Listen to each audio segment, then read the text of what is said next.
Hey guys, so first up we got our leg swings today. So you're gonna find a corner to hold on to, or a chair. The back of a chair works just fine for this, just as long as you have a room to swing your leg.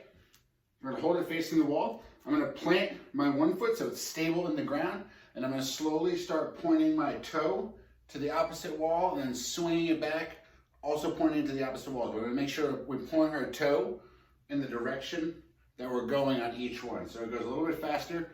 You can swing it up, swing it out, up and out, focusing on pointing the toe on each way, getting a little bit higher on each one, all while keeping that other foot stable in the ground the entire time. All right, next we have our wall pec stretch. It's really more of a bicep and pec stretch, depending on where you might be a little bit tighter. I personally feel there's a little bit more in my bicep. Some people might feel a little bit more in their pec, but generally it's a great way to loosen up the arms. What we're gonna do is we're gonna take your arm, we're gonna find a wall, and we're gonna grab it with your palm facing the wall. So we don't want your palm out for this. We're gonna palm down, and I'm gonna kind of get my shoulder so it's in line, my hand's about level with my shoulder. I'm gonna face out. Now this is the important part. I'm gonna take my bicep, and I'm gonna turn it towards the opposite wall. So I'm trying to point the inside of my elbow to this wall to my right here. So I'm gonna try and keep everything face forward, turn that arm to the right, and try to keep my shoulder in my back pocket and slowly move away from my shoulder. Get a nice stretch all in through my bicep and my pec here. We're just gonna hold this for about 30 seconds. All right, next up we have our level change push-ups. So this is pretty much exactly how it sounds.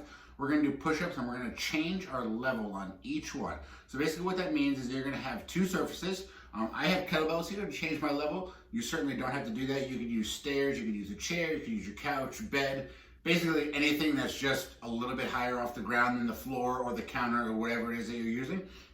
But basically, we're gonna just go push up, change level, push up, change level, push up. So each one of those is one rep. So we're gonna do 5 sets of 10 total of these. So basically you're gonna have 5 at one level, 5 at the other level. All right, next we have our YTW ISO holds. So this is a classic one we've been doing for a while.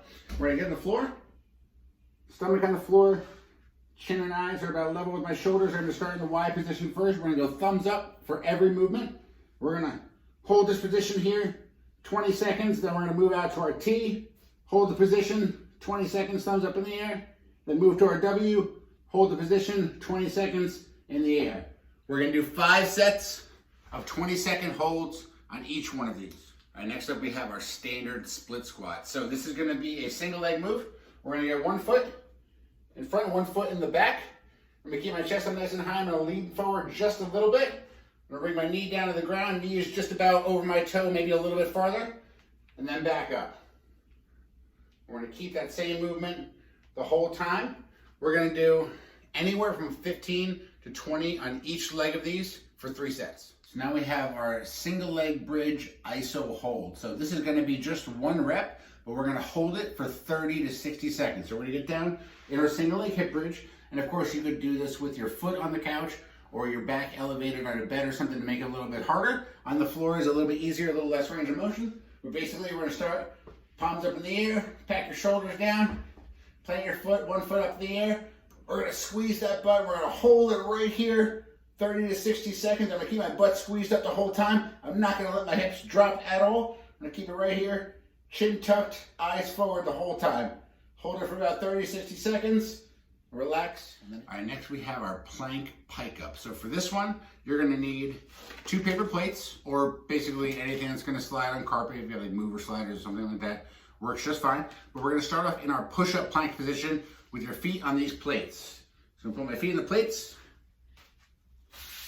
get in my push-up plank position, hands under my shoulders, back's flat, abs are engaged. And all I'm gonna do is I'm gonna slide my feet and bring my butt up, and then go very slowly all the way up back to my plank position. Squeeze the abs on the way up, and let them go all the way out.